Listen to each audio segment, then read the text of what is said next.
You can code all you want, you can work in corporate as much as you want, but this thrill that you get when you work in India's defense organization is crazy. Army के कई tanks दिख रहे हैं, कई missiles दिख रही हैं, literal BrahMos missile के कवर्स दिख रहे हैं। हमारी पूरी जो हम लोग में अभी तक 2 महीने में जितने भी लोग दिखे, वी आर द यंगेस्ट, मतलब हमारी एज के वहाँ पे कोई नहीं है। So we are working basically on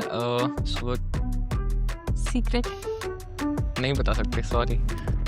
My name is Aman and I am currently a second year BTech student at NST RU campus. Currently I am interning as an AIML intern at DRDO Pune, and so far my internship is going crazy. Hello everyone, my name is Janvi Yadav. I am a second year BTech student at Newton School of Technology in Indus campus, and I am from Kanpur, Uttar Pradesh. I am also working as an AIML intern in DRDO. Almost 1 month since I've been working, and it has been a great experience for me. The moment I entered the campus, I got a call from faculties and उन्होंने बोला कि जल्दी तो अपना luggage वगैरह रख के classroom आ जा।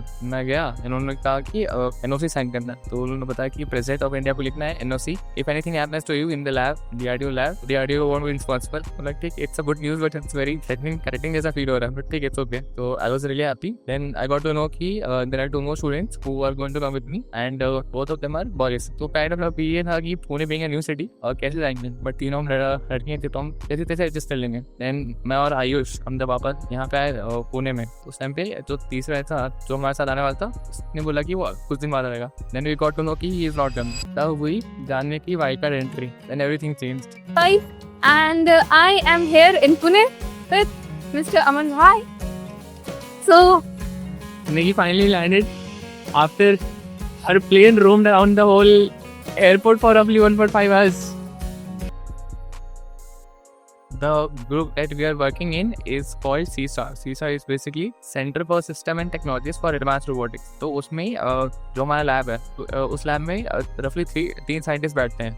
लैब के बीच में एक तो छोटा सा रूम साइज का क्रेन लगा हुआ है, एंड उस क्रेन में एक मैकेनिकल रोबोट का लोअर बॉडी वैसे बीच में टंगा हुआ है। तो दैट वाज रियली फैसिनेटिंग जब हम पहली बार देखा। तो then I asked my scientist, basically किसी ने हम हमारा रिपोर्ट करने, उनसे पूछा कि like what is the project हो रहा। तो ये टोल्ड अस कि बेसिकली ये जो रोबोट तुम देख रहे हो, so you guys will be working on the head portion, like basically the vision of this robot. हम उस पर काम करते हैं। तो हमारा सबसे पहला टास्क था नई टेक्नोलॉजीज के बारे में पढ़ना, जो कि एडवांस्ड रोबोटिक्स में यूज होती हैं फॉर विजुअल ऑटोमेट्रीज और एडवांस्ड एल्गोरिथम्स, जो कि यूज करके एक रोबोट अपनी पोजीशन जानता है। तो काफी सारी नई टेक्नोलॉजीज जो हमारे सर थे उन्होंने उसके बारे में बताया, एंड बहुत ज्यादा मतलब ऑलमोस्ट 5 to 6 years के रिसर्च पेपर्स हम लोग ने पढ़े हैं साथ में, और इतने नोट्स शायद उतने जेई के टाइम पे भी नहीं बनाए थे। So all together it's wonderful. First year में भी हर जगह पे आर्मी के कई टैंक्स दिख रहे हैं, कई मिसाइल्स दिख रही हैं, लिटरल ब्रह्मोस मिसाइल के कवर्स दिख रहे हैं। बस हम तो बस एक्सप्लोर कर रहे थे कि क्योंकि हमारा फर्स्ट डे जो ब्रीफिंग था हमारे साइंटिस्ट के साथ में वो रफली आधे घंटे में खत्म हो गया था, तो हम थोड़ा एक्सप्लोर कर रहे थे इधर उधर। पर्सनली मैंने ऑलरेडी कैंटोनमेंट एरिया में चीज़ें दिख रखी है, तो आई वाज लाइक कि अच्छा अगर ये वाली ऐसा कोई व्हीकल है तो वो क्या है, ये टैंक है, ये मल्टीपर्पज व्हीकल है, देन ये मिसाइल लॉन्चेस वगैरह। तो I was already aware of those.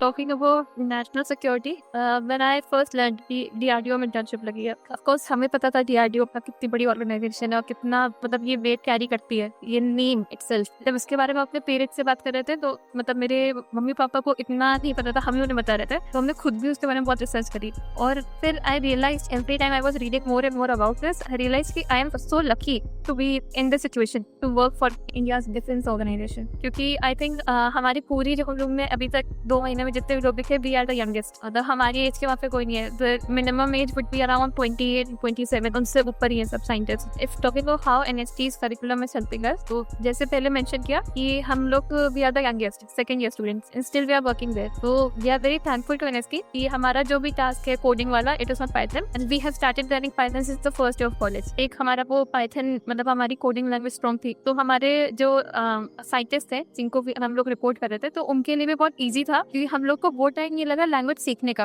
We started implementing, तो हार्डवेयर की नॉलेज थी प्लस सॉफ्टवेयर की नॉलेज थी। It gave me a very good chance कि जहाँ पे हम अपने ऑफिस का काम कर सकते थे। तो एक बैकग्राउंड सेटअप कर दिया था कॉलेज से पहले से।